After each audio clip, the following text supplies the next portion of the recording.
Welcome back, ladies and gentlemen. It is my honor to present our first matchup. To my left, he is Axiom number 1. He is Heart.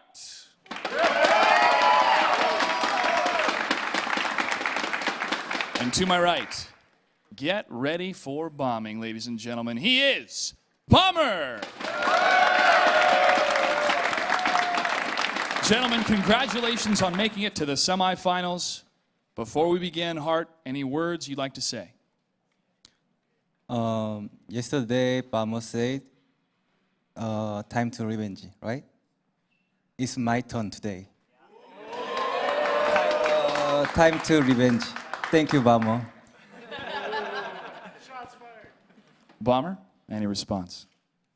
At the round of 32, I beat an Axiom Crank, and yesterday, round of 8, I beat an Axiom Alicia, and today, your turn.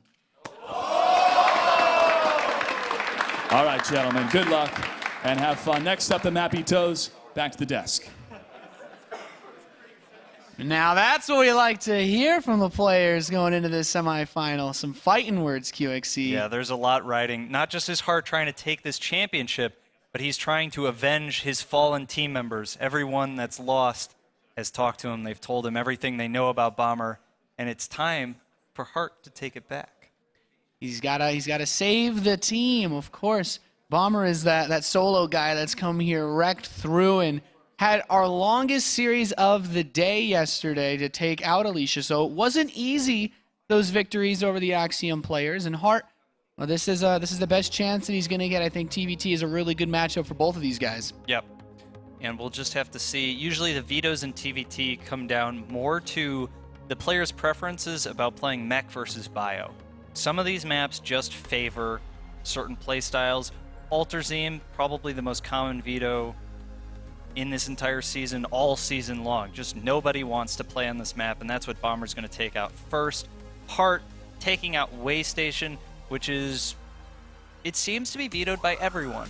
Yeah, it comes down to not only do you not want to prepare for the 2 potential spawns that you get, but everybody else vetoes it so much you just don't have a lot of practice on the map. Like most pro gamers, I imagine you don't veto a lot of maps when you're laddering, but Waystation, that might be one of the ones that you do. And Overgrowth, a pretty standard map to start out on, nothing surprising here. Probably the most well-liked of the new maps that have been added to the pool this season, and it kind of falls in place with Frost and King Sejong Station. Yeah, and these 2 maps, well, they may not look too special or too different in a lot of ways. These maps signal usually large aggression in the early game in the TVT matchup, and that has to do with Overgrowth. You can siege your opponent's natural from behind, making it kind of 2 separate ways that you have to defend. And on Sejong, there are just so many places to siege your tanks and either attack your opponent's natural or elevator into the main. I'm expecting this series to start off with very aggressive tempo. Yeah, it'd be cool to see an aggressive bang. And then moving on to Habitation Station, so the potential 3 maps to kick this series off. Kind of, you know, the early aggression is a good move. And Habitation Station, with how small of an air distance it is, Banshees, drops make sense. It's kind of cool we're getting the more standard, larger maps pushed back a bit later, like Frost. And I'd say even Merry-Go-Round can be good for aggression, too. Yeah, it's very interesting that both players chose to leave the not 2-player maps to the end of the series, which means if we go into that 4th and 5th map, we could see some very real gambling. Yeah, I'm excited to see what comes out of these guys, because both of them are not just the super standard. You know, these aren't your Empire happy players where you're going to get, you know, guaranteed Command Center first or Barracks expand or even just a regular Reaper expand. Hard as a player, Bomber, both of these players actually have shown lots of gas first in matchups outside of Terran versus Terran. And the aggressive builds, I feel, favor both of the styles that these guys like to go for, particularly in TVT. There's really no way to predict what either player has planned. Of course, they've only had 1 day to prepare for their opponent, having found out who they were playing just last night. I was talking to Hart a little bit. He said, yeah, I studied Bomber, but you know, I also have to sleep. I have to rest. So there's not too much super special preparation, but whatever they've had prepared, whatever they feel is appropriate off the cuff, that's going to come out here. Yeah, it all comes down to what you're most comfortable with, the time for preparation, not as much in Hart. We know he's been around for a long time. He doesn't quite have those big stacks of WCS points, but you know what, getting to the grand finals and winning them would sure as hell change that really fast. Yeah, and we can definitely see Hart, a player who he hasn't really had the super high finishes, but he has been a consistently high finisher for a long time, participating in a number of MLGs and WCS Americas in the past.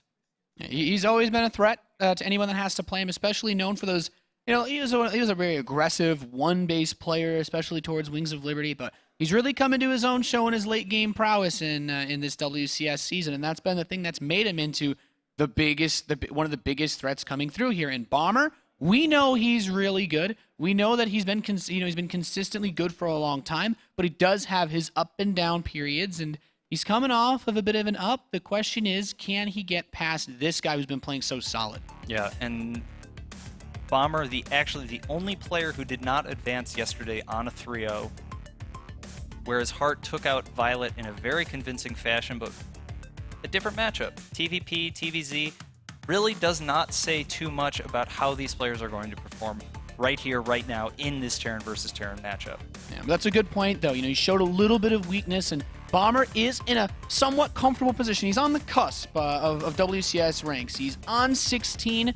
He's in a position where he could be very easily pushed down into the outside of that top 16, and then suddenly you have one more season, just a few more tournaments left to get yourself back up into that higher position. So this is a tournament where every place that he advances isn't just for the prize money of WCS America, it's ensuring that he can continue to play in the later tournaments, especially the global final of BlizzCon later. Yeah, BlizzCon being basically the most important tournament of the entire year. All the WCS events leading up to it, and every player is looking for their ticket to that big tournament.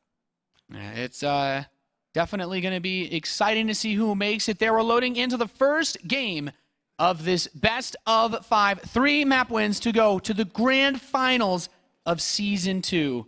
And for Terran versus Terran QXC, I think we can both agree this is going to be an awesome match. Couldn't be better. Could not be better. So Overgrowth is the stage to kick off this show. Oh, stage? Yeah, it's the stage, man. Are we playing Smash? I mean, stage, field, arena. Arena. The Thunderdome. We have just entered the Thunderdome. Overgrowth, Ellie, thank you for joining us. All right, and here we are on Overgrowth with our first Terran player in the bottom left. Representing Red Bull, it is Bomber.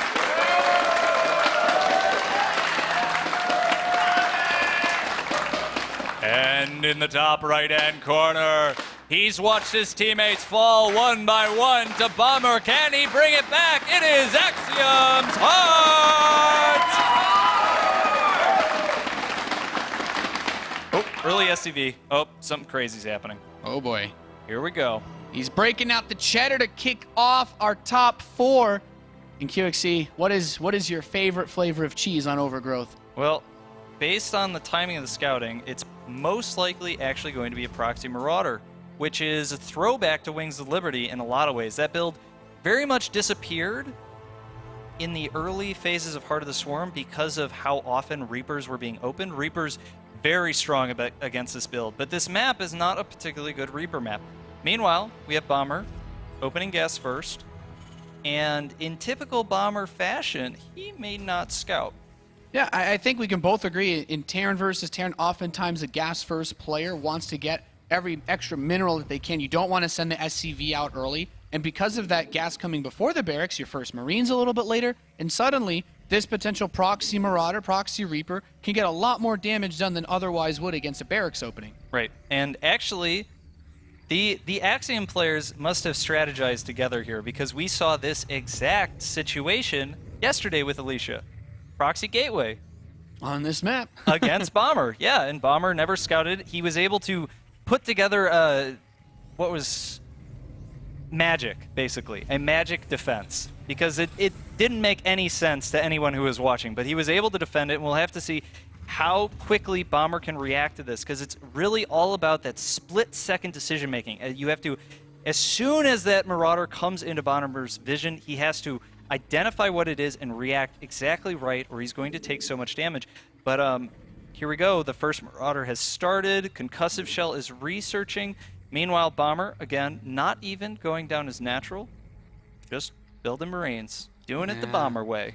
I mean, Bomber, this is not a bad build for a regular Terran versus Terran, but Hart has already shown he doesn't want to play a regular game today, not to start this match. And Right. I mean, usually wait for 2 Marauders. It's around the same time that your concussive shell finishes up. And the cool thing is, yeah, Bomber, it's funny, we can see his vision here. He's just looking at his base like, okay, everything's nice and tidy. Yep. I'm not going to have to worry about 2 Marauders blowing the front door down. Yeah, and Bomber is definitely, he knows how to deal with this. We'll just have to see, is he reacting precisely enough? And here we go, Hart's going for the big reveal. The Marine's at the front. Is Bomber going to react in time? 1 Marine gets picked off. The 2nd Marine needs to fall back. The 3rd Marine actually queued into the Marauders, does stay alive, and now he's pulling SCVs, and it's all about the top of the ramp here.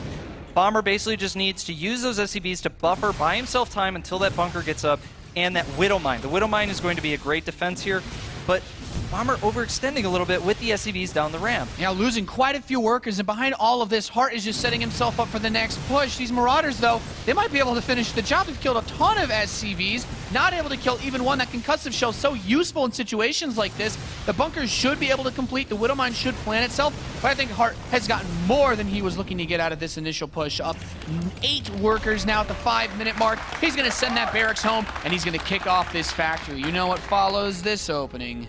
Yep, and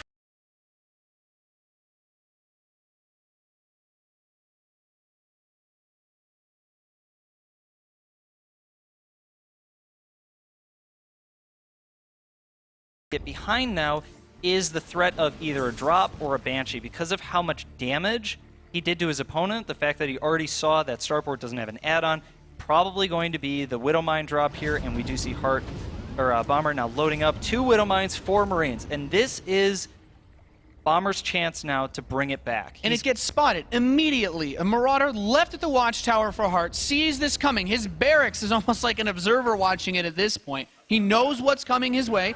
With Marauders with concussive shell, all he really needs to do is keep those Widow Mines from burrowing next to anything important. Right, but this is going to be a tough hold for Bomber, or for Hart. Right now, 3 Marauders, that's all he has at home. He has no production at all. No barracks, the factory isn't done with the reactor, the starport is just finished, and here we go, this is the time. Bomber's gotta make this work as good as he can. 1 Widow Mine does go down, kills a couple of SCVs, and does get the nice pickup. Save. Nice. Keeping that Widow Mine alive. Those Marauders, they don't quite do bonus damage to this. And look at this, dropping the Marines out by that weakened Marauder. Bomber, he needs to pick up everything possible, and so far, he's getting a little bit here, a little bit there, but that command center being done. Hart's economy is going to explode soon. Bomber, he's following this up with a Cloak Banshee, but these Marines, well, these Hellions should be pushed back for now.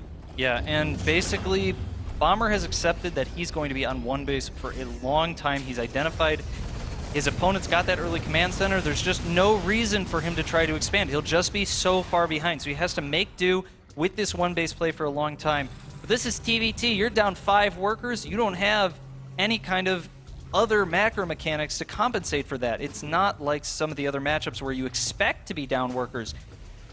Not only that, but Hart's 2nd command center is already done. That 5 worker disparity is more like 10 or 12 workers because of the 2nd mule that's in play. Yeah, it's an excellent amount of additional worker production too, as you mentioned. Bomber, he's going for, I guess, wave after wave of little comeback maneuvers. The drop got him a little bit of space. It killed a couple of units. He didn't lose too much that he still has a medevac alive. This Banshee needs to, in turn, pick up a couple more hits, and this is nice, getting one of these Hellions at the tower, not losing any of those Marines as cheap as they are. He can't really afford to lose anything, and kills the 2nd Hellion. Bomber, he's slowly starting to whittle his way back in here, at least evening up the supply. And here we go. This is Hart's time. He's got to react to this.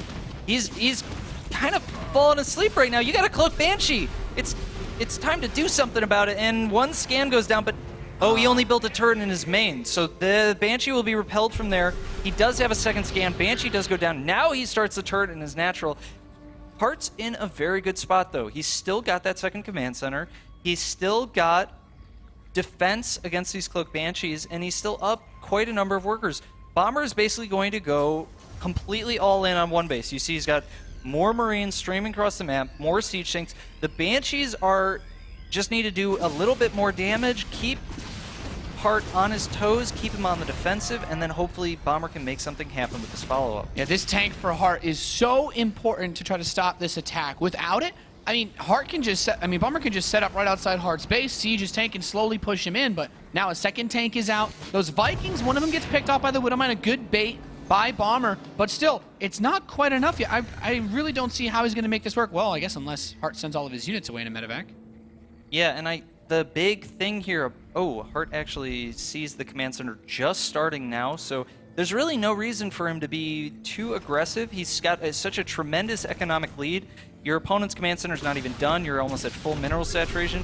Hart can just defend and wait, but he's going to try and be a little bit aggressive here, do some counterattacks, and it looks like Bomber, he's trying to bring his siege tanks closer. And the hard part for Hart is he doesn't know exactly where to siege his tanks. Does he defend that back area behind his... Oh, the siege tank with 1 hit point. Nice save. And at the same time, that drop has arrived in Bomber's main base. Marines and Marauders, nothing really here to defend except a single cloaked Banshee. Should get to work on this Marauder, but he can always pick up, and Bomber still sitting outside of Hart's base. It's not a breakable position for him, and this drop can move over to the natural. Interestingly enough, that tech lab he's left there can see where all the workers are anytime. Yep, and actually Bomber realizes how desperate his position is. He's just going to lift everything into Hart's main. And Hart is completely out of position. He has no vision of this. He has no idea this is happening. If Bomber can move his siege tanks just a little... Oh, now he knows the Viking is going to not get that medevac, so the medevac continues unloading. And now Bomber has control of Hart's ramp. The siege tanks... Yeah, with Hart's siege tanks in range. Oh, and he's got the Banshee. He killed the Vikings, so he can hold him at this ramp. Anything that tries to move up is going to be in such an awful choke point that the siege tanks are going to destroy him. He's actually bringing all of his SCVs. Hart to try to push this off of him. But Bomber, he's making it happen so far. He's killed all the main base workers. He's killed all the Marines. There's only a single siege tank. It's on the low ground. It can't protect this production. Meanwhile, in Bomber's base, Hart is continuing to do damage here, but I think Bomber has enough to defend his main base. It looks like Hart is being overwhelmed in his own main base. So many Marines here, that one siege tank continuing to do damage, and Hart at this point actually does not even have a starport. Any additional, how many Banshees? He's got 1 Banshee left. That Banshee is going to be almost impossible to kill when it's protected by those siege tanks because all he has left are Marines. He doesn't have any medevacs. Oh! Nice the one run in. Widowmine and the siege tank survives with 4 hit points. This is, Bomber has really been doing a great job of making this happen. Running over toward the mineral line of the natural. He's splitting his forces up perfectly. And now he's going to try to hit the siege tank from 3 different directions. He's got a medevac loaded up to drop on top of it. Marines running down the ramp. But Hart, his production is still rolling. He has so many barracks. As long as he can push this off of him, he has enough production to keep the Marine count high. And he does. Not much left in his main base, save 1 Widowmine and 2 Marines. And Hart is now stabilized. The biggest factor in this game right now is if we look, I guess there's not an easy way to do it, but if you think about the upgrades right now, Bomber has no upgrades for his Marines. No stim, no shields, no +1 weapons, no +1 armor. Hart already has stim, shields, and +1 weapons. As soon as he gets a sizable enough force, he will be able to march over the map, and it's going to be so difficult for Bomber to hold. Meanwhile, the SCV count has equalized, but the upgrade disparity is king here. Yeah, in Terran versus Terran, when you're trying to fight with just Marines versus Marines, every upgrade is basically a fight, winner or loser. And now this Banshee, there's not really too much opportunity because, yeah, you could try to poke a tank, you could try to poke a Marine, but that's not how you're going to kill Hart at this point. You need to somehow shut down his unit production because he has 5 barracks. Losing 1 or 2 units is not going to be enough to kill him at this point. Right, Bomber's production is really in shambles in a lot of ways. He's only now going up to 4 barracks. Stim has just started. Hart has several minutes of timing window to make something happen here, and Bomber just desperately needs to use that Banshee to keep Hart distracted, to kind of make him think like, oh, hey, I might have upgrades. You don't know, just look at this Banshee. And meanwhile, Hart going for a drop here. The siege tank just barely in range of these Marines, and it does scare Hart. No, does it scare Hart? I don't know. He doesn't seem too scared to me. No, he's, just trying to stay outside the range of that tank. It just barely misses the end of that ridge. And the Banshee's been nice as a threatening unit to keep Hart in his base, but now Hart's moving out. He's got medevacs, he's got his tanks, and as good as Bomber is, as much as he's done to bring this game back, it will take a miracle to hold off this attack and get his own upgrades together. Yeah, and here we go. It looks like that Banshee did not scout this army moving across the map. Bomber's forces right now are really not concentrated in any kind of way to defend a frontal attack. You can see they're all spread out, and actually Hart's Heart's not even going for a frontal attack. He's going to drop right into the middle in the same place that Bomber dropped in his base. Siege tanks sieging up, Marines streaming in from all different angles, but the upgrades are going to make this so hard for Bomber to clean up. And he's using his medevac to try to pull some of these units around, but he has held for now. He's cleaned up the Marines in his base. That Banshee even comes in the back, trying to pick up a siege tank. Not quite enough. And how is this supply still this close, QXC? Yeah, man, it's really the SCV count has actually shifted in favor of Bomber. Heart making a great pickup, a 6 health siege tank, and Heart just didn't have enough information to plant his army exactly where it needed to be. But Heart is not giving up yet. He's got a huge set of reinforcements coming across the map. His medevacs have started production again, so he's hitting a very strong medevac count. He's occupying the center of the map, controlling both watchtowers. Meanwhile, Bomber is stuck in his base. Bomber's vision right now, he has no idea what's going on anywhere. He's basically playing a lot of guesswork. Heart scans the natural here, and he's going to move in. He's going to try and siege an aggressive position. And it looks like Heart going for a soft contain right now. Yeah, this is really scary for Bomber. The advantage is if he can catch Heart moving in, he does have his stim pack upgrade. But, you know, you mentioned something earlier, QXC, the potential to siege the natural from behind. That's exactly what Heart's going to do. And this is just one of those incredibly frustrating positions that's so difficult to break in this matchup. Oh, the siege tanks, are they in range? They're actually in range to attack the other tanks, so Bomber cleans up 2 of the tanks without losing any of his own with some great micro out of his medevacs. Heart, meanwhile, trying to stave that off with a little bit of a medevac drop here. And actually, the upgrade disparity is starting to equalize now. Both players almost at the same level of upgrades. Combat Shield's just about to finish. Bomber is halfway to +1 armor, but Heart is wailing away at Bomber's natural right now. Yeah, the Refiner's taking a lot of heat. I feel like Bomber is just going to try to spread himself out and here we charge go. this with only 1 tank. He's got a Marine count lead at this point, and at least with this army here, and he could actually break this, but if he doesn't go soon, there's another army coming across to pincer him. Yep, Bomber's got about twice as many Marines here as Heart. Heart realizes it's time to get out, saves most of the Marines here, and meanwhile, the army in the center of the map is sieging up, and Bomber has held for now. God, I love me some TVT QXC. This game has been awesome so far. Heart going blow for blow. Look at where Bomber's going. Look at where Bomber's going, though. His entire army's left his natural completely open. If Heart recognizes where his army is right now, he has huge opportunities for counterattack, but it looks like Heart's just continuing to run away. He doesn't quite have a read that Bomber's entire army is coming for him. Some units unloading here, gets a little bit overwhelmed, and is he going to go for the base trade? Heart is going for the base trade. We're going to go in a full base trade situation here as both players counterattack each other across the map. This is madness. Bomber, he's picking up, he's going home. He's going to run into his main base. Marines trying to wail on that command center. There's a tank on the high ground to help hold his position. Likewise, Heart's command center is flying towards the 3rd. He's pulled his SCVs into his main base, and both these guys, it's just who can kill the other player's army without losing everything. Oh, and here we go. Bomber looks like he's going for blood. He's going up the ramp. His tanks are sieged on the low ground, and huge tank shots. It looks like Heart's Marine count is decimated, and now it's just Bomber's got Marines in Heart's main. He's taken control of his main. There are no units left for Heart in his base. Meanwhile, Heart unable to break Bomber's main. It looks like Bomber has done it. Bomber with a huge advantage right now. Bomber lost 9 SCVs to the proxy Marauder. He lost countless workers to the next push, but somehow, some way, he's up 40 supply against Heart in the first game of this semifinal. What a phenomenal start to this series for Bomber. I mean, you can try to proxy him on Overgrowth, but apparently it just doesn't work. Yeah, Bomber's probably in practice. He gets proxied every once in a while. He's like, why would I change what I do? I always win anyway. But here we go. Heart dropping on top of Bomber's army, trying to clean this up, reestablishing control of his main. Even if he does, though, the worker count is the most telling story here. I do not think that Heart has the economy to bring this back. 1 SCV left to rebuild it all.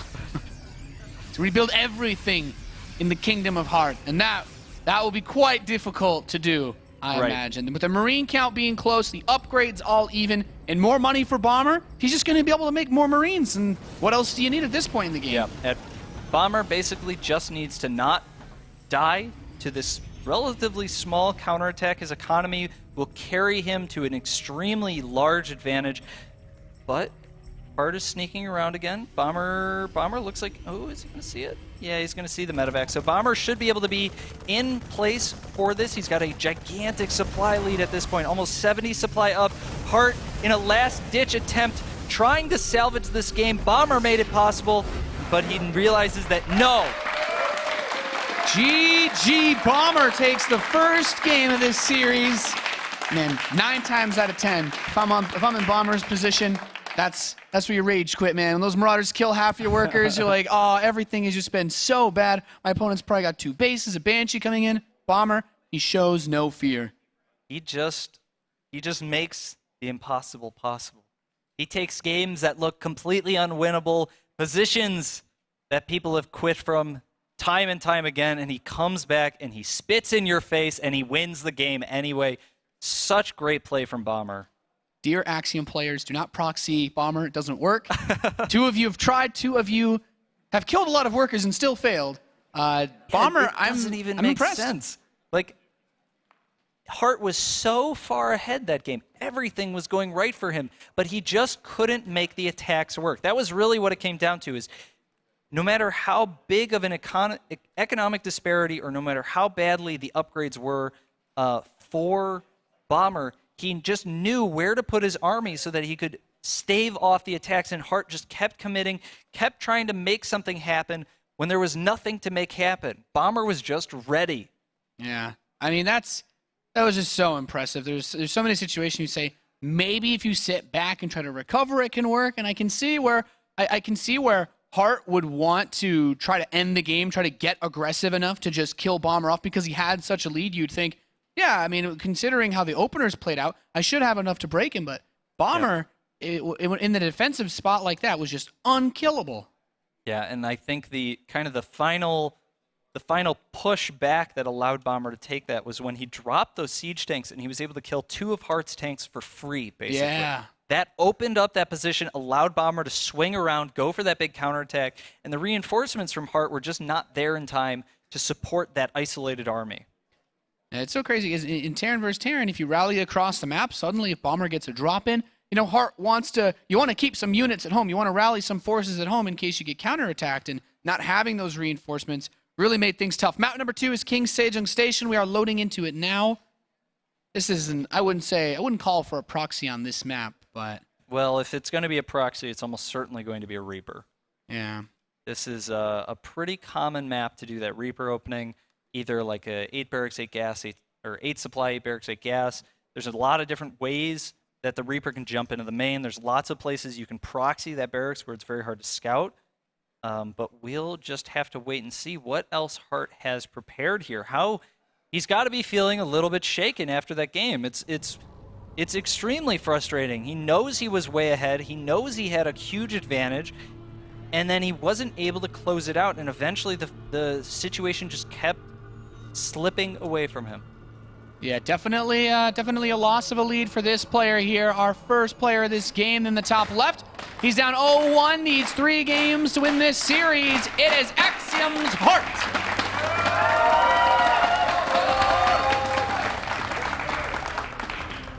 And in the bottom right-hand corner, currently up 1-0, the impossible Terran. He is Bomber!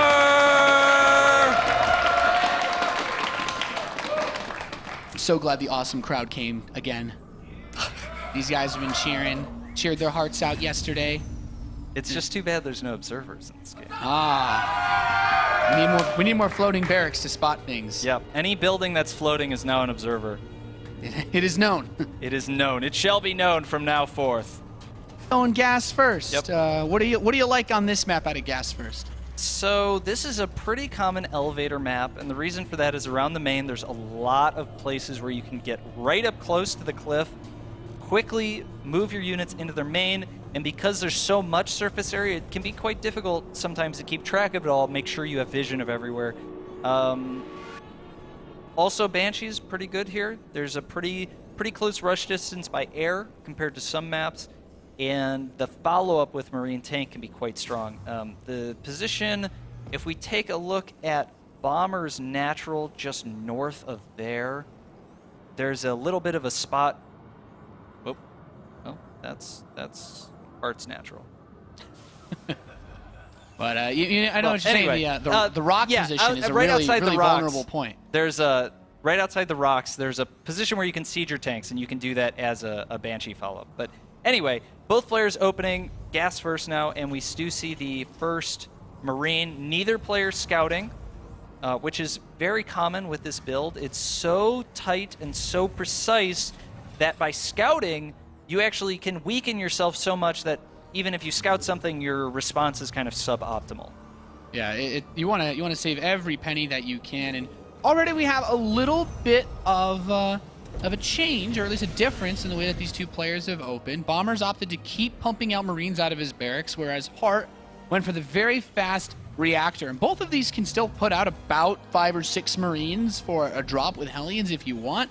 But do you like the reactor play? Do you think making just a couple Marines, is it ever more effective to do one or the other? So the reactor play is a little riskier because if your opponent proxied you, you're not building those additional Marines. What Bomber's doing a little bit safer, but actually Bomber's going for a 1-gas Banshee.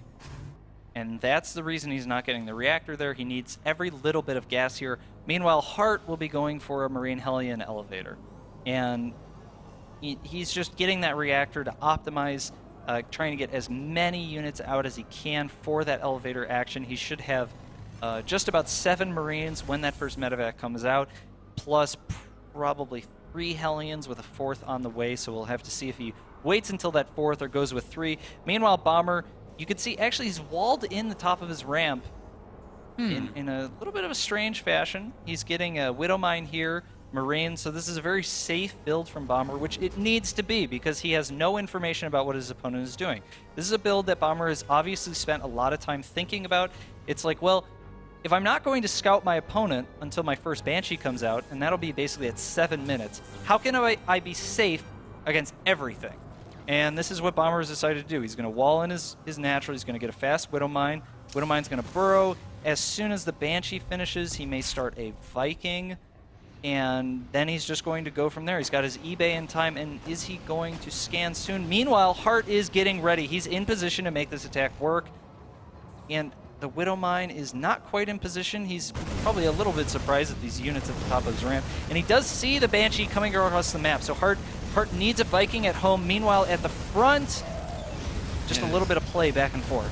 Yeah, you can kind of see where this setup that Bomber made helps to hold these units back, but Heart's like, okay, I'll just kill your factory in that case. Thank you. You kind of need this building, Bomber. You cannot afford to lose your factory. If Bomber actually does lose his factory, that's a huge loss right now. That's going to make him very vulnerable. But in the main base of Heart right now, the Banshee is going to work, already up to 6 kills. Heart now pushing into the main base of Bomber, and Bomber's almost his entire army has been decimated. This one Viking needs a lot of SCVs. Give him a big hug. He needs the support from you. And the Viking able to clean it up with his circle of SCV slaves. Meanwhile, the Viking doing a little bit more damage. The slaves come back and heal him up a little bit more. The Viking getting down to almost 7 hit points. This Viking, he's going to work. And he's actually going to chase that away. His harem is following him to the ramp. And meanwhile, Heart actually rallying his 2 Vikings in now that he has cleaned up the Banshee in his own base. But if we look at the workers lost right now, it's about even. But if we look at the command center timings, that's the real story here. Well, actually, it's kind of a story. It's kind of weird, though, because Bomber is ahead in... No, wait, no. Bomber's just ahead. Just kidding. Bomber is ahead. He has more workers and his command center's done earlier. So out of that entire exchange, Bomber definitely made the best of it. Heart now trying to do whatever damage he can. Bomber actually made a second Banshee, though. Yeah. Still, oh no, Cloak is researching. He's getting a very late Cloak. Yeah, a very late Cloak. Heart sees the Cloak. He should be responding with, the eBay's not quite done yet, so Heart will be getting the missile turret in just a moment here. I really like these 2 Vikings that are parked over that starport, waiting for the Banshee to pop out. Trying to do some damage there, and that also gives him a sign whether this is more Banshees, because that could also be a Raven, depending on what Bomber chose to do. And the problem for Heart right now is the Banshee's in his base, and Cloak is about 10 seconds out, but Bomber needs to keep this Banshee alive until Cloak finishes. That's going to give him a huge advantage here. Heart needs to get those turrets down as soon as possible, and is the Banshee... Oh, Cloak just finished, and the Banshee goes down.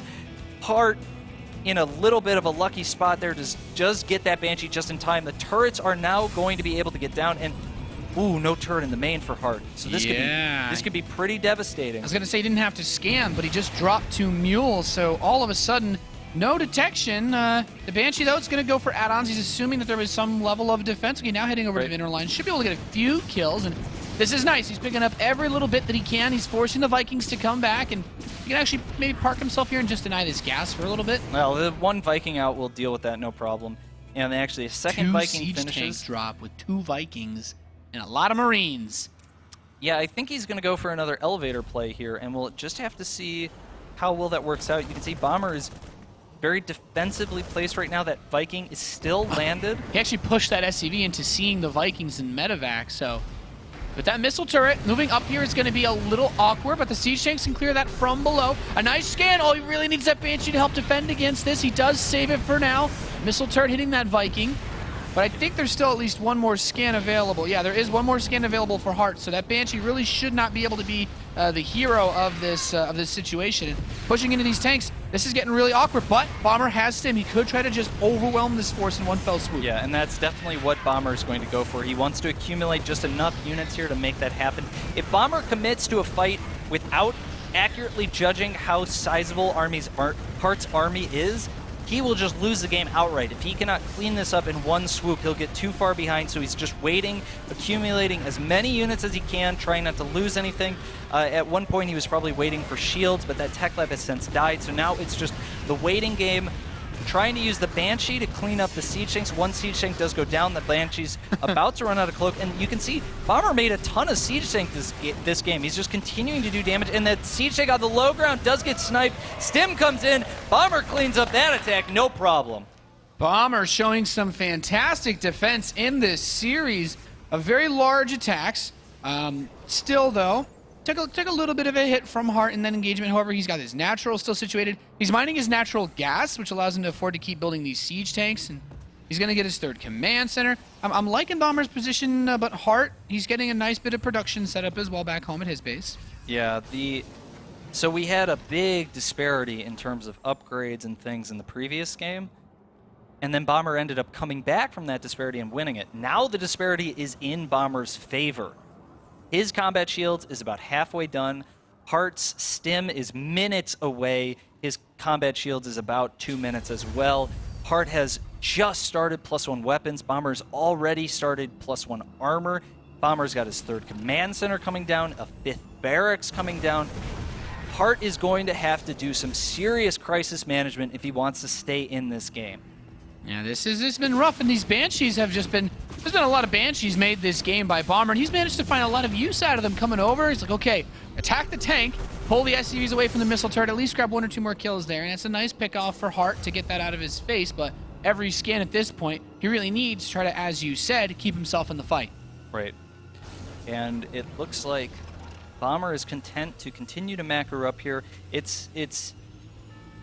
I think he's kind of getting the signal that it's time to push out. That will probably be triggered right around when Combat Shields finishes, or he may even wait and simply secure 3 bases. That's another possibility for Bomber, depending on how comfortable he feels with simply being on the defensive for a while. But Hart, because he doesn't have those upgrades, really his first opportunity to be aggressive will be in about 40 seconds when Stim finishes. Any attack that happens before that point will be extremely favored against him, and so he's basically just spreading out his siege tanks, making sure he's not taking any damage, and waiting for that moment. Yeah, this is one of the... You want to take things nice and slow. If you can find a way to harass and get an edge back in, go for it. But this medevac that moves out to the left side, it does get spotted by a Marine that Bomber has at the Zelnaga Watchtower, so he already knows that this attack is coming from Hart, and he'll turn over towards the Watchtower. Yeah, he'll be able to kill these 2 Marines, but makes that attack you lose the surprise. Right, and this attack, instead of being an attack, what this will be is a map control force. He's going to use it to take the Watchtower, remove spotting Marines, check for Bomber's 3rd. He's no longer going to try and go straight to Bomber's base and do some damage. Yeah, but he doesn't see this big push coming from Bomber. A few Marines might actually be mini heroes to run into this, so he knows now. He knows Bomber's army is on the move, and with a 40 supply lead. Bomber is going to try to maybe even just kill Hart at this point. Oh, he's coming back. Nope. That medevac might have scared him. So the problem right now is Bomber, as much as Hart doesn't really know what Bomber's up to, he never saw the third, he just got a glimpse of that army, Bomber really has no idea what Hart is up to. If we look at Bomber's vision right now, because that medevac on the left side took away all that vision, there's a serious threat of a Hart army coming down that left side of the map and going into his base before he's in position to really take advantage. He doesn't know exactly how far ahead he is right now. He doesn't know that whether or not he can hold that, and that's really working to Hart's advantage. You can see this medevac, again, just for map control. That's all it is. Control that left watchtower, and it makes it so difficult for your opponent to actually safely move out. Meanwhile, Bomber trying, again, these scouting Marines are just trying to figure out what's going on. Where can he actually put his army and have it make sense? Yeah, this is an intense. The army for Hart moving out. It's I feel like when you're really ahead in the game, you don't want to force a base trade. You don't want to be forced into one of those awkward situations. And on this map, with the way that the paths work, you certainly could. But this army getting dangerously close to that third base of Bomber and taking it on the right side. Now suddenly his army is not really in position, but Hart has moved a lot of his forces back. And here we go. Hart has revealed his army to Bomber. He was not able to clean that watchtower up with the advanced Marines. He decides to pull all of his siege tanks into vision. That gives Bomber the time he needs to actually put his army on that right side of the map and get it in position. He now knows what he's dealing with. The scan drops on top of his army, and he gets just that little bit more information. Meanwhile, on the left side of the map, Hart continues to dominate in terms of vision and control. That one medevac continues to secure the watchtower, continues to remove those scouting Marines, and he's gotten close enough now that he's just gonna try and do a drop. It's going to be an ill-fated one, though. Yeah, flies right into a little mine. See ya. Ouch. Meanwhile, that was a short story. Yeah. There's no movie about those men. This And, forces for Bomber, though, I really like this third position he's taking because it's kind of awkward, and it's actually still pretty crazy that Hart's only on 2 bases himself. Right, and basically what's happened here is Bomber is doing a very light transition onto 3 bases. You can see his SCV count is staying at 50. He's only taken 1 of the gases at his third. He's not even fully saturated because he's recognized that his opponent is on 2 bases. He wants to use every little bit of money to secure himself because he knows if this game keeps going, he's going to be in a great spot. And now both players are getting close. The sensor tower reveals everything. Both players know what they're dealing with. And a huge siege up. Submarines go in, try and pick out the siege tanks. They get obliterated. Pieces of them fly everywhere. This is a very tough spot to be stuck in. Marines run behind the natural. Bomber says, yeah, I know I've got a lead. All I need to do is not die to this attack because you are on 2 bases and these Vikings are going to try to poke. He wants to gain slower advantage. Oh, he walks right into the siege tank fire of Bomber, losing 3 tanks outright. And, I mean, as soon as he gets knocked down to just a couple tanks, suddenly this Marine force of Bomber can just storm in. Yeah, and the other big thing here right now is that because Bomber's been ahead, he was able to afford that +2 weapons. It's going to give him a huge advantage in Marines. But Bomber going for what's going to be a huge counterattack with, I think that's 6 medevacs full of Marines. The special forces have arrived. They are moving across the map now, and Hart will intercept this army with his 1 Marine. That will give him the vision. He needs to pull back now. He realizes, I cannot fight that army in up front. Siege tank takes 1 shot, and Hart is actually going to fall back. I think he's going to try and sandwich that army in the center of the map. He's going to try and pick up all that supply, and that may give him the lead that he needs in order to actually make an attack work. Meanwhile, the sensor tower of Hart revealing basically everything that Bomber is doing back home. Yeah, Bomber's going to get to work on these rocks. His Marine will spot the main command center of Hart moving over, but these Marines hit the 3rd base of Bomber, pushing him back now in a nice siege up position for Hart to lock down the economy of Bomber. However, he still has a little bit more resources in the bank, and those upgrades, I think, as well are coming in. That +2 attack for Bomber is so nice in straight-up Marine engagements. When +3 about to complete, his Marines are going to destroy Hart's. Right, and this will basically come down to Hart will never win a pure Marine engagement. He has to use position and siege tanks to his advantage as much as possible. And Hart actually loading everything up. He's going to try and circumvent all the siege tanks. A big drop in Bomber's natural right now, sieging those tanks immediately. Some Marines trying to get in, doing whatever damage, but you can see the Marines are funneled into a super small choke, and they do get picked off pretty much, but 4 more siege tanks from Bomber will hold that attack off. Those siege tanks in the natural defending beautifully for Bomber. And now his army is on the move. Once again, he's bringing everything now. And the supply might look even, but that's only because he lost about 50 workers in that fight. Yeah, he's up 160 army supply to 111.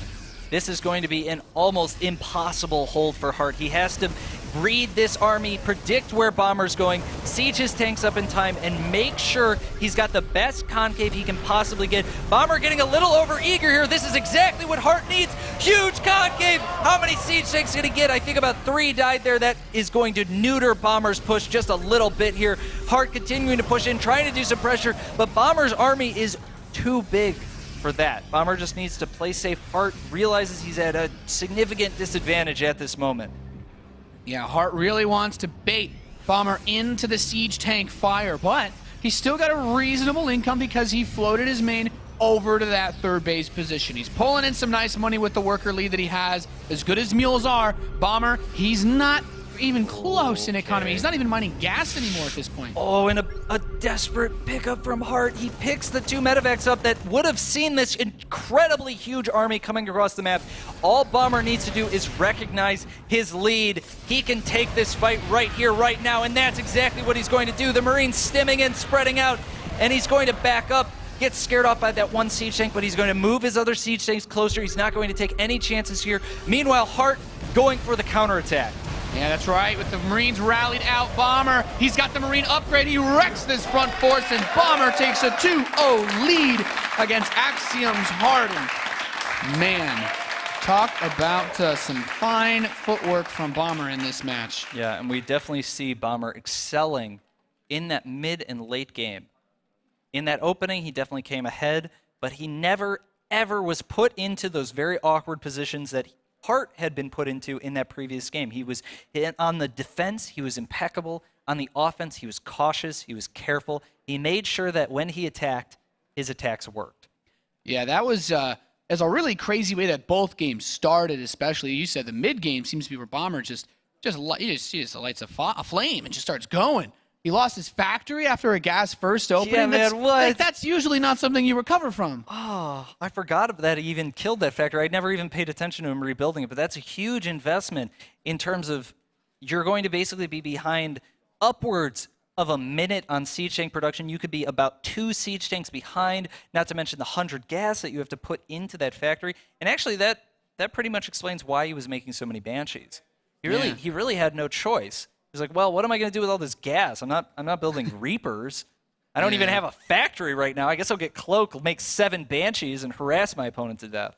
Yeah, that was it's a really crazy situation. But Bomber, he's really been showing that he can stand strong. And we know that Hart is a good player. He's done builds that I think are solid. Proxy Marauder, maybe not quite as standard, but the follow-up, the mid-game that he played was still okay. But it just doesn't seem to be quite enough to shake Bomber's confidence just yet. Bomber's been really holding strong for someone that's been knocked back so much in the early game. Yeah, Bomber, he's done, one of the things that's kind of been setting Hart back is he's been committing to attacks without properly getting information about them.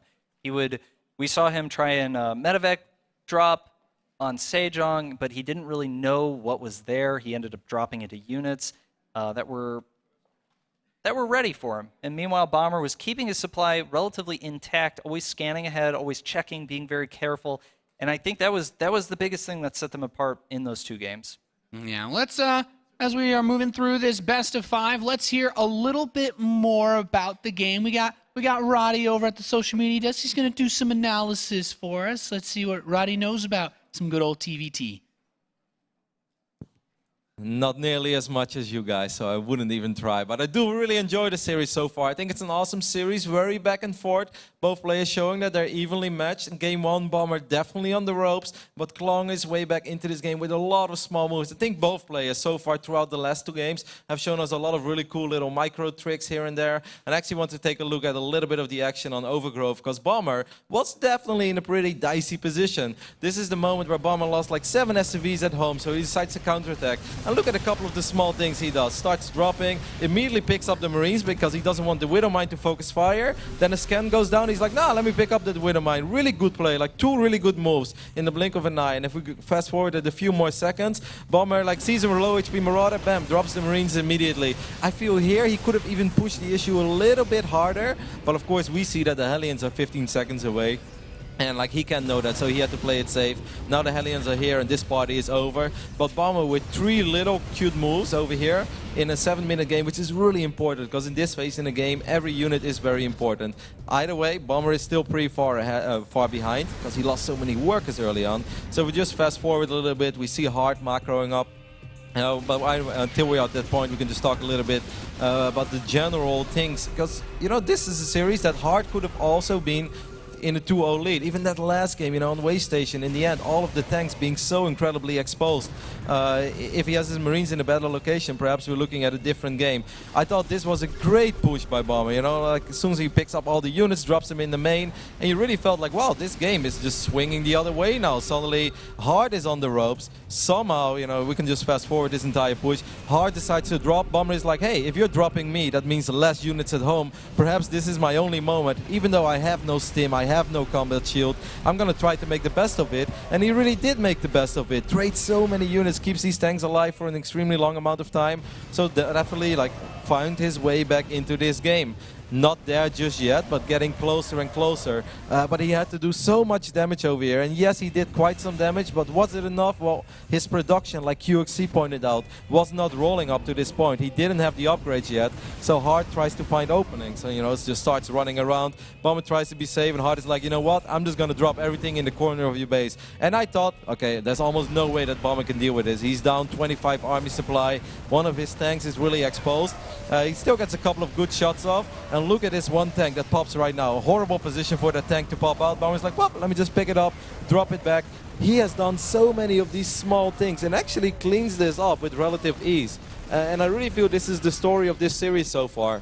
And this is pretty much all I want to talk about the Overgrowth game. Even though it was a very fun game, I think one of the most fun games we've seen in the last week. And we've seen a lot of good StarCraft games, but just a lot of really cool small moves on both sides. TVT, it's hard to make the difference. Of course, you know, you're working with the same unit, so you're going to have to do some things better. And even though Hart is definitely, you know, playing with confidence as well, just like kind of showing that he's not afraid to mix it up and throw some crazy openings to Bomber. Bomber is holding his own with a lot of small moves, even when he's behind, doesn't panic yet, keeps microing. And this Bomber in TVT, he's still got the magic, man. He's playing better in TVT than he has been in the other matchups. At least that's what I think. But he's not there just yet. It's 2-0 in this best of 5. But of course, you know, he needs to win one more game. And Hart has made some ridiculous comebacks in single games. I'm pretty sure he can do it in a best of 5 series as well. But it's going to be hard for him because I think Bomber is playing pretty damn good today. And that's all. Back to you guys. Thanks, Roddy. Bomber certainly is playing, I'd say, on another level compared to that series. We saw, you know, a couple slip-ups here and there in the match against Alicia. That series became really close. But Bomber's, he's on the verge of making a straight sweep in the semis to go right to the finals. Yeah, and he's looking solid. And no matter what happens in these games, he seems completely unfazed. He's able to pick himself up, make the best decisions he can. A lot of players, when they get behind like that, they start to doubt themselves, or like, well, this position is unwinnable, so I'm just going to pull everything. I'm just going to go for an attack. I'm going to do something that doesn't make any sense because I just don't think I can win if it goes longer. Bomber, with so much confidence in himself, able to come back from what seems like any position. Really, really remarkable games from him so far, and we're going to need to see a new man out of Hart if he wants to bring this series back. He is one game away from elimination here at the WCS America Premier League Semifinals, and we are loaded into Habitation Station for our third map, potentially the final map of this first series. And our first player in the top left, in red, he is a comeback king here so far from Red Bull. It is Bomber!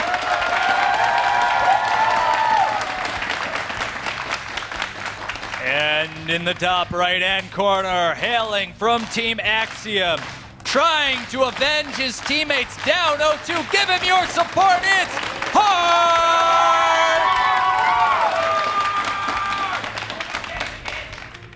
Hart definitely has a little ways to go in this series. 3 wins against someone who can win after being down a base, down 10 workers. Well, that's not an easy guy to just win against in a normal game. Yep, Hart's going to have to make some real adjustments to his psyche. He's got to pull himself together if he wants to take this series, if he wants to go to the grand finals, and if he wants to get that vengeance that he so desperately desires. It's one thing to have a teammate lose and face them, but to have a teammate after teammate after teammate lose to the same player, enough is enough. Hart wants to take this win for a lot of different reasons.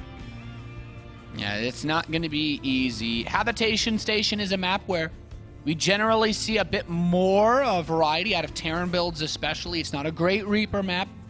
And I guess gas first, even though the air distance is short, doesn't seem to be something that either of these players think they can accomplish much with. Yeah, gas first may be a little too obvious on this map. It is a very common build, but meanwhile we have Hart opening with a 13 gas, I believe, and it looked like Bomber opened with a 15 gas. So Hart going for a slightly faster gas, slightly more aggressive type of play, and meanwhile Bomber going for the more macro-oriented. We'll probably see a slightly earlier command center out of him, but we'll just have to wait and see. So each of these players is bringing kind of their own style to the series, their own builds. So what we see now may not be super indicative exactly of what they're going to do. Hart actually delaying his factory for... Wait. Proxy factory. Oh, this is not something you see very often in There it this is. matchup. And Just a proxy factory? what do you mean just a proxy factory? I don't know. I don't see this a lot. What do you make of this? Well, I think there might be a proxy starport after the... Oh, Well, that's... Yep, that's the end of that. All right, canceled. Let's just do something else. How about not a proxy factory? Oh, yeah, that seems good. All right. That's what Hart's going to transition into. The Marines did a good job of making sure there were no unapproved buildings on his property. Yeah, that was that's one of those nice little plays that separates a good player from a great player. Bomber's aware of the possibility of plays like that. He especially the other thing that tipped him off is his SCV was in Hart's base for a very long time. He never saw the factory start. Yeah. He never saw an SCV try and build a factory, and so that kind of gave him an idea like, hey, maybe you're doing a proxy, but either way, Bomber a little bit ahead in the tech here. That proxy factory delaying things rather significantly, about 30 seconds. Because Hart's factory was delayed, he's able to get that command center a little bit earlier, so it's kind of a weird, unusual tech path already. Yeah, certainly. I guess weird is probably the best way to put it at this stage. Bomber picking up that small little win earlier on by delaying that, which means any aggression that could come from this is going to be delayed. And this allows Bomber to hit a little bit faster with what he wants to do, and that is this medevac. He has been building Marines constantly out of his barracks. Not really investing too much in the factory tech, though. Just that single defensive Widow Mine to cover his natural ramp. Right, and the faster starport from Bomber should give him some tempo in this game. He should be able to take control of the flow of the game as soon as that medevac gets out. And Hart's basically going to be on his back foot. And Hart recognizes the need for the early Viking. There's no point in him getting an early medevac because it will just be slower. And it also leaves him open to potential Banshee timings. We'll have to see. This is usually right around the time where players will be scanning their opponent. Bomber actually going up to 60 energy. So he's waiting to see what this medevac reveals, whether or not he needs to use that energy for a scan. Flies almost directly into the Marines. Is he going to try and... Oh, 2 more Marines come out. Focus fires the Widow Mine. That does go down. And it looks like the Viking's actually going to land a lot of Marines on the ground here. Hart able to clean that up. Nice defense by Hart. Yep.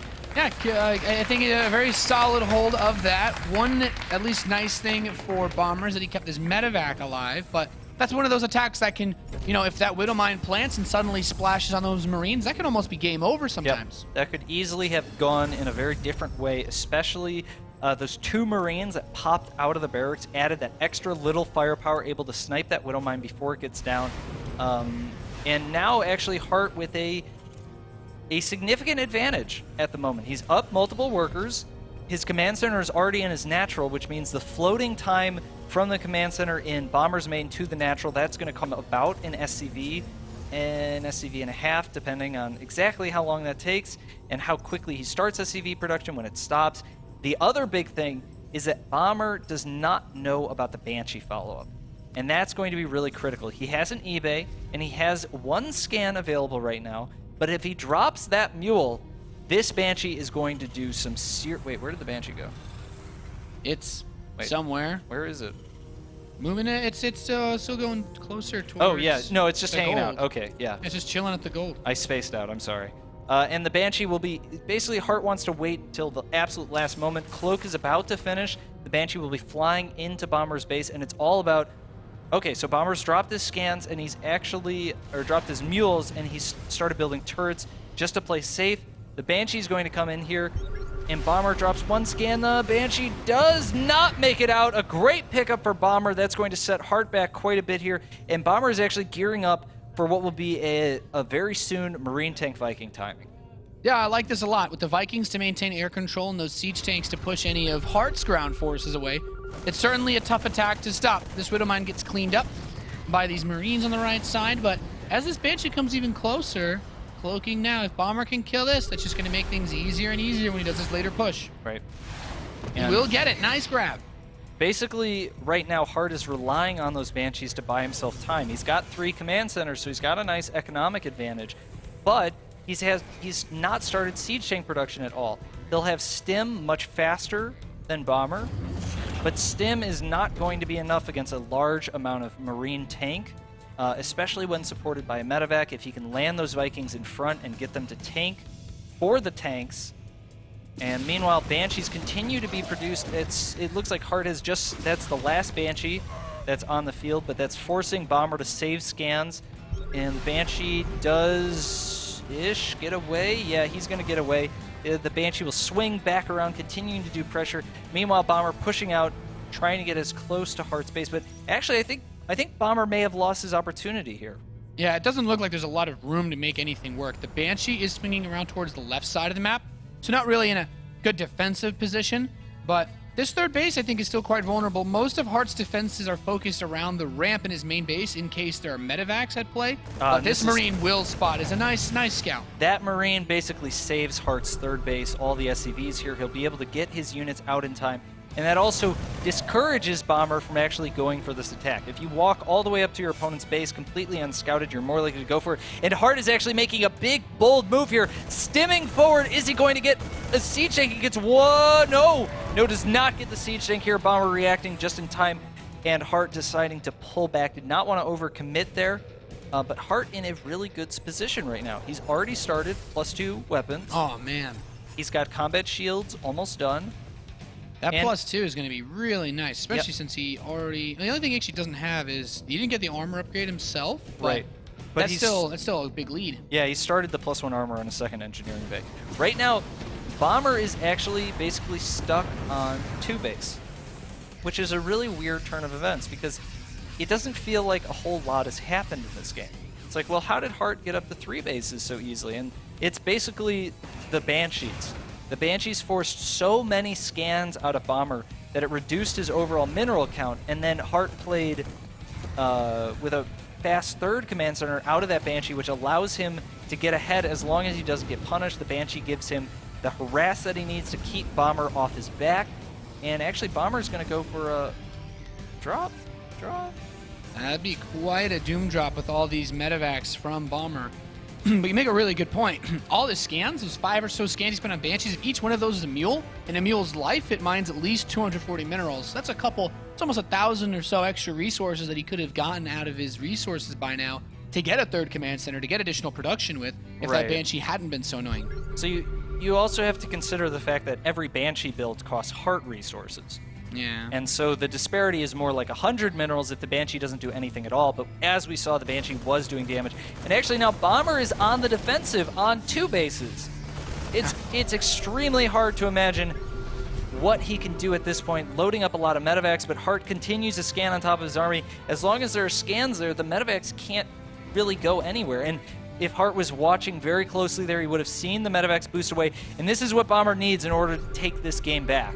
Yeah, he needs to get a huge amount of damage done with this drop. He has 4 Vikings on top, but But there's a one Viking to spot for Heart, and he has the sensor tower. There's a Widow Mine in place, defensive siege tanks, a ton of defensive Marines. I'm hard-pressed to see how he makes this work. Heart is totally ready for this, and I would actually argue he may be...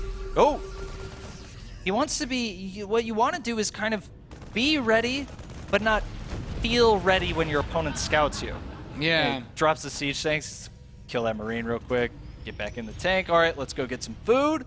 But Heart completely repelling that attack, and now Bomber has some opportunities to clean up the contain outside of his base. Basically, the drop at Heart's main forces a lot of units at home. It pins a lot of units back. It's the same kind of idea when mutas go to harass the Terran's base, forces units home, then he swings those medevacs back, and he tries to break the contain before reinforcements get there. I really like the sensor tower that Heart built outside Bomber's base. If any of these forces at that gold position for Bomber try to move down and pincer this, he'll be able to see it coming. And Bomber, he's going to step down his ramp. He's spreading his Marines. Heart needs to get in position, but the siege tanks for Bomber are actually beautifully placed coming down from the gold base at the same time. And Bomber will be able to break this contain, but he still has a long way to go, QXC. Yep, even though the supplies are relatively close right now, but Heart sitting at a very significant upgrade advantage, a very significant production advantage. Heart already up to 8 barracks. He's got 2 factories compared to Bomber's 5 barracks and 1 factory. So Bomber knows this is it. It's do or die. If he does not break Heart right now, he's going to be in a very difficult position. His third is only just now starting to mine. Meanwhile, Heart, having lost so many units up at that front position, he's forced on his back foot. Bomber moving his siege tanks in a little bit closer, one at a time, getting this hard contain on Heart, making it very difficult for him to move out and do anything at all. But Bomber still needs a better position because that third base is still mining. The fourth base is about to be planted. This is a nice spot for Bomber to be able to shift his siege tanks into.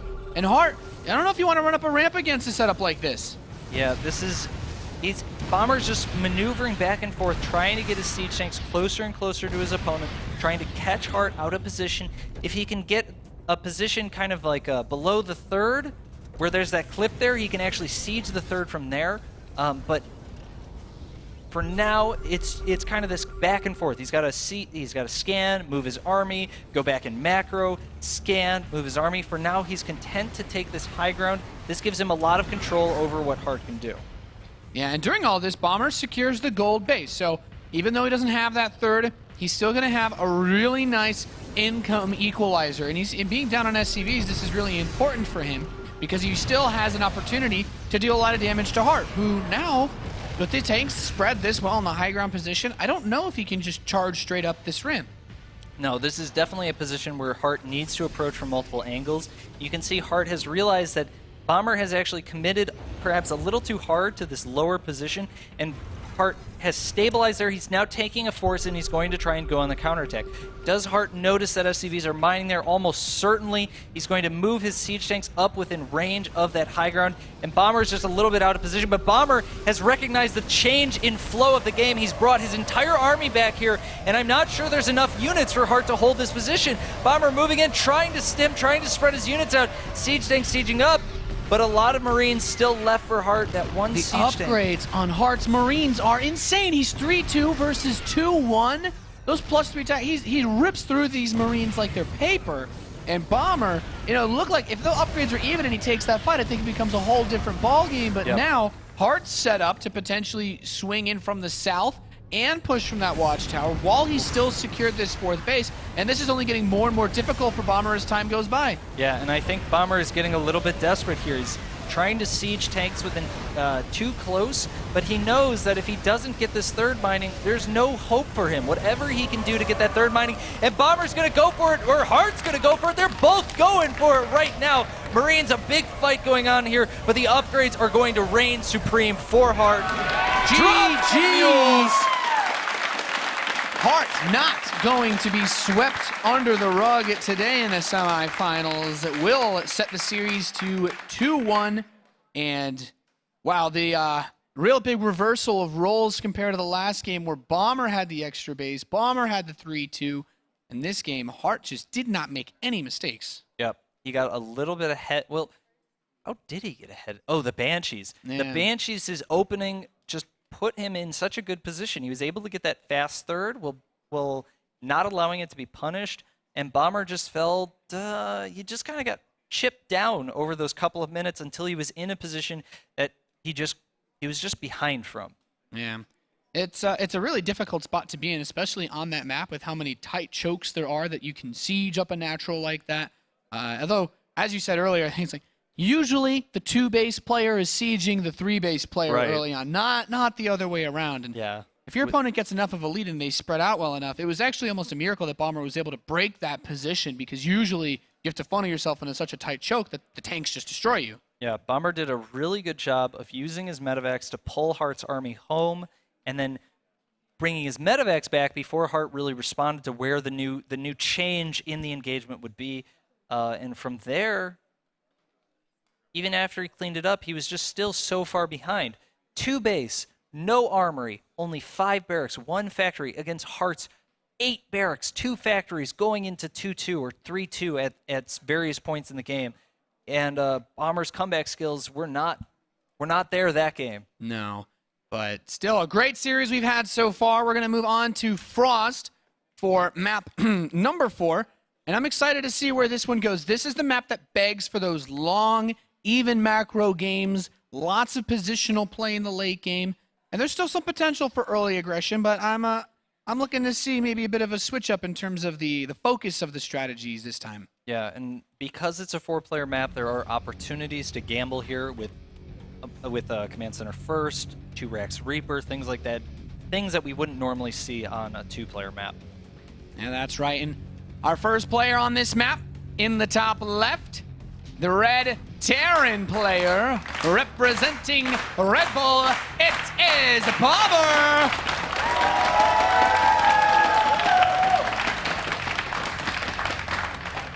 And in the bottom left-hand corner, the first win of hopefully more to come. He dropped mules when he took that victory. Will he do it again? It's Axion's Heart! The hype for this TVT series has been real, QXC. And there are so many excited people. Awesome to see your tweet at Frozen Echo. You guys been hashtagging that WCS. A rare creature has reared his head. It's TVT. Sorry, I thought you were going to read the rest of it. I thought I got the point across. People are happy about TVT. The end was good. Let's watch this beauty in the wild. That's I my, think you that's did it my justice. terrible accent. You did it justice. Thanks.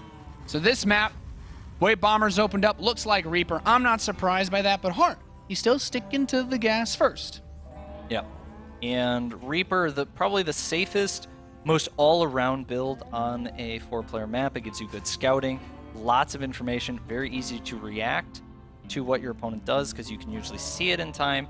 Gas first, very aggressive. Gas first is almost always very aggressive, and whether it's aggressive with that first Banshee, that first Hellion Marine elevator, or it's with that Raven Viking Marine tank timing, you're always looking to make some damage happen sooner rather than later. Yeah, and I feel like on Frost especially, for elevator-based builds, there's a lot less, like you usually only have one area of focus. Like one depot on the right side of your main will usually see most points where a drop could come in because your command center can see the north end of your base in the case of Hart and the south end of your base in the case of Bomber. So with this SCV scout, he should have a reasonable idea of what's possible, but his Reaper scout will also be able to get a later confirmation since there's 2 entrance ways into that main base to scout. Right, it's going to be almost impossible for Hart to keep the Reaper out of his base, and that means that he will almost certainly be able to scout the second gas, the Banshee follow, and so forth. Hart will probably make a Hellion relatively soon here because he needs some way to establish where his opponent is spawned. Meanwhile, the Reaper from Bomber moving across the map does not make a second Reaper. He's actually going to add a factory.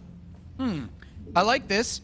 Seeing that second gas is super important, and the fact that Hart made his own Reaper is a bit unusual out of a gas-first opening like this. Yeah, that's actually really weird. I don't know if I've ever seen anyone do that before, intentionally at least. And actually, is this going to be Banshee? This could be some, like, Hart special tactics build with... No, it's going to be Banshee. Just kidding.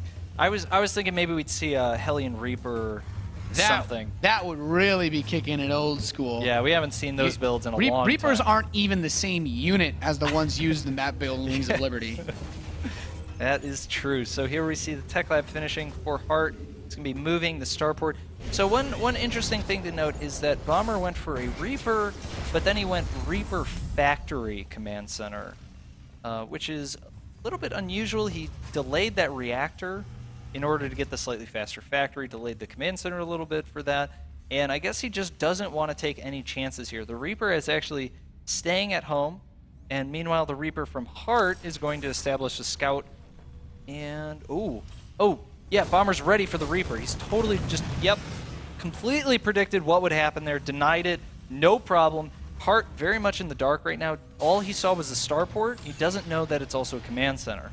Yeah, great defense. I like that he had the Widow Mine on the right side of his main base, Bomber, just to make sure that if the Reaper had tried to go in from a different direction, he could pick it up. And now he's moving that Widow Mine out towards his natural, potentially to catch a Banshee moving along the side of the map. Yep.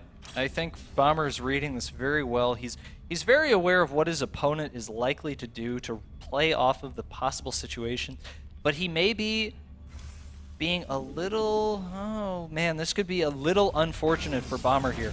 So the Viking's out, but the Banshee is long gone. The Banshee took a roundabout way. It dodges all the Widow Mines, and as soon as it gets into the base here, Cloak is going to be done, but Bomber does have a turret. He's playing very cautiously. And he has a scan available if necessary. So the Banshee rolls up in vision of the detection of that missile turret, takes a little bit more damage, and Heart would like to get a little bit more bang for his buck off this Banshee, trying to sneak in a few more kills. Yep. Only 2, though. Nothing really, I wouldn't say anything game-breaking. He definitely got a little, he got too ambitious with that Banshee. By taking all that damage, it means that 1 scan with 2 Vikings is enough to kill it. If he had backed away and not taken that damage, 1 scan with 2 Vikings is almost never enough to kill that Banshee. Yeah, this is a nice spot to be in because Bomber's able to plant that base down faster, but Heart's response, like, okay, my first expansion was late. Let's get my second expansion much, much faster. This third command center is definitely ambitious in its own way. Heart won't have a lot of production, but he can rely on a siege tank backbone to hold his defense strong. And he made a Raven, so he's not going to have that flock of Banshees to keep his opponent on his back foot, to keep him stuck in his base. But at the same time, Bomber's he's built 2 turrets. He's got a whole bunch of Widow Mines. He's got 3 Vikings. I think Bomber is much more prepared for that type of Banshee harass this game. So the not making them actually is making a lot of sense for Heart in this situation. Yeah, this is a very solid, I'd say, defensive setup, especially anti-air wise for Bomber. And this Raven will provide detection, but the Widow Mine could still trigger on some Marines. There's a secondary Widow Mine behind this.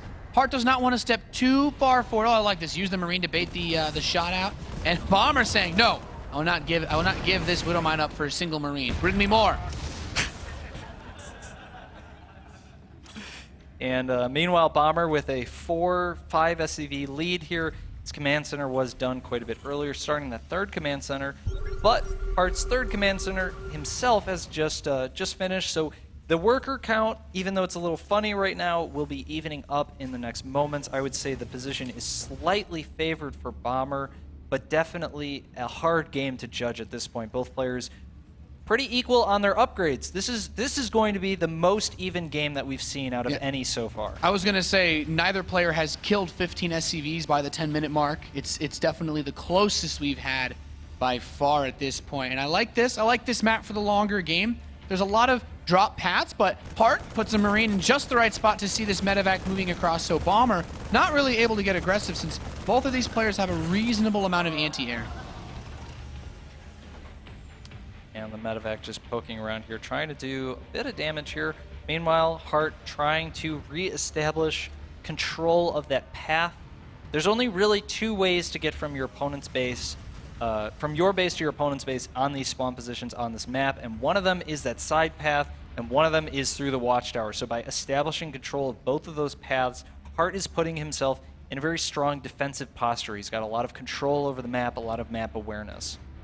Yeah, this is nice for him. Oh, this medevac. He's going to run right by this 3rd command center. Is trying to plant itself. So Bomber has the potential to try to shoo away at this. This one Marine is going to leave here. No, okay, no man left behind yet. But this 3rd base, he knows that it's here. And Bomber, with his own 3rd command center wrapped up, oh, actually, his stim is done. Might catch a siege tank here. No, Nate. Would have been cool. I like when things explode. I think that's why we play Terran. We got all the explosions. Everything that dies explodes. And meanwhile, both players floating down to their third. Bomber just a little bit behind in that regard. And it looks like 2-1 is actually starting for Bomber. Heart a little bit delayed here. His armory will be finishing soon. And does he have? Yeah. So Heart's got +1 weapons. He'll be going into the second tier of upgrades. Both players going into 2-1 right now. And at this point in the game, it's basically about maintaining control of your third as much as you can and establishing control of the map. So what that means is sensor towers, missile turrets, spreading your units out so that you're not as vulnerable to drops, and then placing units strategically around your base so that you control the major avenues of attack and defense. And that's what this battle on the left side path is all about. Whoever has vision of here should have an advantage when the armies start moving. This is what's going to allow one player to get closer to their opponent than before. And actually, Heart should see... Oh, yep. So Heart's going to see Bomber's army moving into the middle, but Bomber doing a great job here. Using that drop to pull Heart's attention away allows Bomber to take a dominant position here if he can continue to get up. And Heart's positioned a little bit too well, but Bomber now has control of the flow of this game. He's kind of in the center. He's got all the watchtowers locked down. He's removed Heart's vision from that side path, and he's actually going home. I think he feels like he may have overcommitted a little bit. I think what it is he lost control. I think he lost vision of Heart's army too, because he doesn't have he doesn't have the west path covered anymore. Right, and so that Bomber is playing very cautiously, even though we see that there's no attack coming on the west path. Bomber, without constant vision of his opponent's medevacs and army, it only takes a couple, what feels like a moment. It's really more like 20 seconds, but when you're playing the game, you're so interacted, you're so busy, just a moment of losing track of your opponent, and all of a sudden they're doom dropping your base, or they're unloading in your production line. Bomber realized that he was leaving himself too vulnerable, falls back, he's going to reestablish his position, reestablish control. Meanwhile, Heart recognizes he's got to control that left side if he wants to be able to play this mid game. Yeah, as the upgrades finish up, I love both players just constantly sending Marines to that left side. You really don't want to get backstabbed when you go for a large push. That's the real arena of this match. Right. Right there on that left side. And that in the watchtower, right now, Heart totally in the dark. This makes it very difficult for him. He may be walking into a trap here, scans ahead of time, playing a little bit more cautiously, but now Bomber establishing a strong control of the watchtower. Meanwhile, Heart, again, cannot control that left side alley, and this is creating a real weakness for him. You can see how many units Heart is committing to the left side. He's committing almost 30 Marines to kill 3. And this could leave a serious vulnerability in the center of the map. Bomber, meanwhile, with the superior vision, is able to commit his army a little bit stronger, but now he's going to fall back in order to defend this potential counterattack, because Bomber's lost track of exactly how many units are coming up that left alley. Meanwhile, Heart using the left alley to pull Bomber back, tries to set up an aggressive position, and he's actually pushing way too much. He doesn't have vision, and Bomber is going to swarm all over him. Siege tanks, he's going to get every single siege tank falls. Bomber taking a dominating position in this game. Meanwhile, Heart realizes that his only chance now is to make this counterattack work. Heart, 1, 2, 3 siege tanks fall. Bomber just needs to hold on to his main base. He's got a lot of forces moving towards Heart. He's bringing most of his siege tanks back, but these Marines are looking to go for that base trade. He's not willing to give his own base up just yet, though. These Marines running into the natural of Bomber, stepping up the main ramp, and once they're on this production, there's one siege tank here to help shell down on these forces. He's actually trickling through them nicely. The siege tanks on the low ground will really do a good job of holding this together, because Bomber still, he's neutralized a lot of the army outside the natural, but he hasn't quite gotten to the production, and Heart's just going to tap out. Bomber advances to the grand finals of Season 2 of WCS America Premier League. And you can see a smile on his face. I don't know what he expected coming out of that, but he definitely shows it now. He's happy for that win. He's grateful that he was able to take that, a very decisive move in that final game. Taking out all those siege tanks clinches the win. Bomber takes it. I mean, you said it. He committed a ton of Marines to the left side of the map because he didn't know what was there. He didn't know if Bomber was splitting his own army up, and he wanted to make a potential counterattack either towards his base or towards a fourth base that could have been planted there as well. And Bomber seized an opportunity. Yeah, 8 tanks are great, but when there's no Marines to support them, you just got to split. And at that point, those siege tanks aren't going to do anything, especially when they're on siege. Just a phenomenal way to take advantage of a really, really rare situation in this matchup to just take all your opposing tanks out. Yeah, and this is another hallmark of a champion. He's not just playing StarCraft, he's playing his opponent. He recognizes that he's playing against a human. Humans have limited reaction time. We have limited perception. And by removing that vision, systematically putting Hart in the dark means that there's so many more possibilities for him to consider. He'd never even thought that those siege tanks would be waiting in the dark for him, walked right into that trap. Yeah, that in Terran versus Terran, a lot of the positional and movements comes down to being able to see where your opponent's army is, having vision of those alleyways, the watchtowers. And when you're in a spot like that where you need to make decisions to split your forces up, usually as the aggressive player, it's easy to get caught off guard, Hart trying to move out the map. So unfortunately for him, his WCS America run ends here. Top 4 finish, not too bad though. Yep. And Bomber will move on to the grand finals to face the winner of Hyun Pig Baby. Let's hear from the man himself. We've got Bomber up on the main stage with Clutch. Go at it, guys.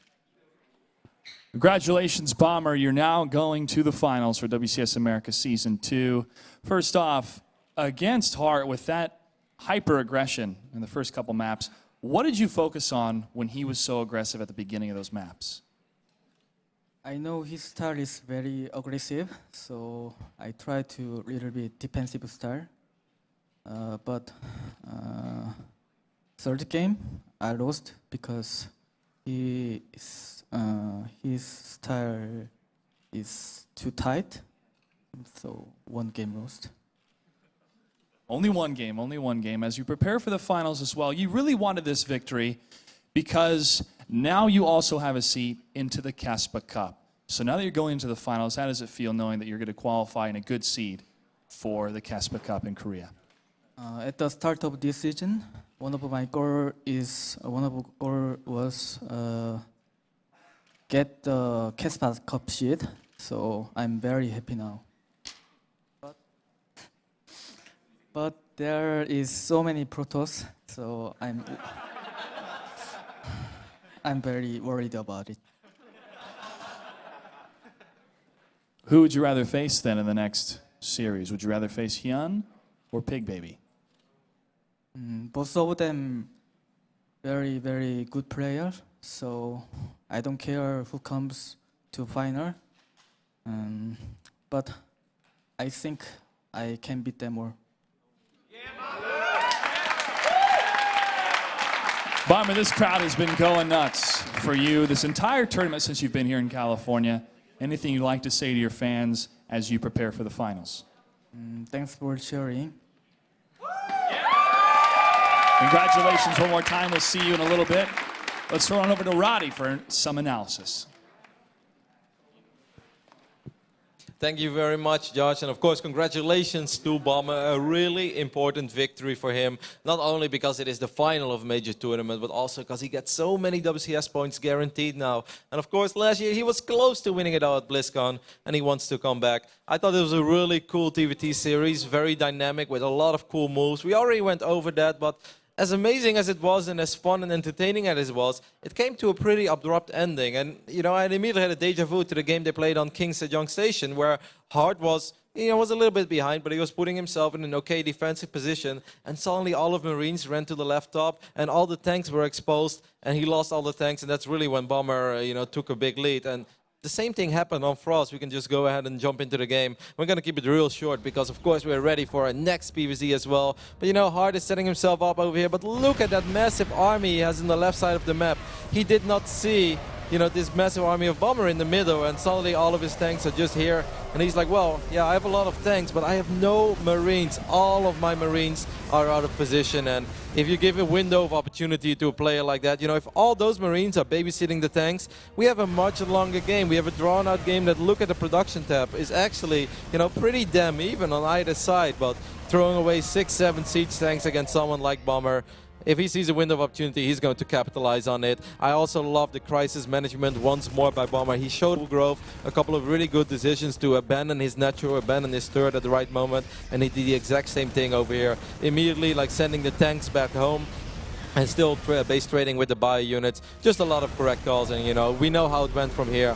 Hard trying to kill as many units as possible, and for a second it looked like maybe he's going to be able to do some real work with those Marines, but Bomber making the correct call, sending the tanks at home and still attacking with the Marines, means that he will advance to the WCS America Grand Finals, and that's the first time in his career as well, so we're really stoked. Of course, I'm really stoked because Bomber has promised me to take me to Vegas, and now suddenly he tells other people, you know, like James, our translator, has asked Bomber, he's like, oh, is this thing for real? Are you really going to Vegas with Roddy? And he's like, well, Roddy keeps pushing me, so I kind of feel like it. That is not true, guys. This was all Bomber's idea. Bomber said, if I win, we're going to go crazy. I was like, okay, Bomber, it's not really my thing, but if you want to do that, we'll just do it. It's going to be an amazing grand final regardless. I'm super stoked for the PVC. So for now, we're going to have to a very small break, and after that, we'll be back with Hyun versus Big Baby.